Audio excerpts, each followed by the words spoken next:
So we're going to be talking here about how to make your own dog stew. We're going to be starting off with some vegetables, and I've got some carrots here. You want to make sure that you've washed very carefully all your vegetables. We're going to cut the carrots up into mid-sized pieces. Some people like to buy organic produce. Certainly that's an option. Oh, we've got rolling carrots.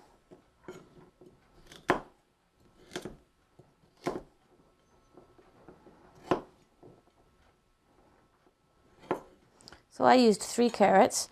Not really ever a rule about how much you're making, because you can make a whole pot of stew and you can put it into separate containers and freeze it.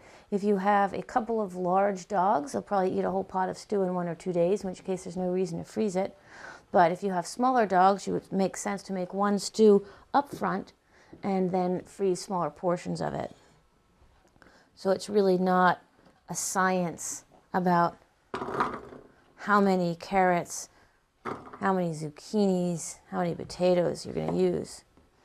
One thing I would like to point out, and it's very important while we're doing the cutting here, is that certain foods are extremely dangerous to dogs. And among those foods are onions. And so you would absolutely not want to make your stew or anything else for your dog with onions. Another food that falls into that category as dangerous for your dog are grapes and raisins. So even though we've talked in other series and other clips about fruits and vegetables, you don't want to use grapes or raisins. And in the nut family, macadamia nuts are very toxic to dogs. So what we've got here is a sweet potato.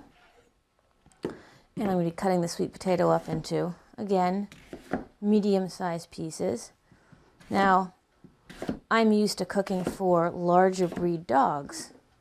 You can see the chunks that I'm cutting up are decent size. If you've got a Pekingese, Chihuahua, Boston Terrier, any small breed dog, you might want to go to the extra effort of cutting up into smaller pieces.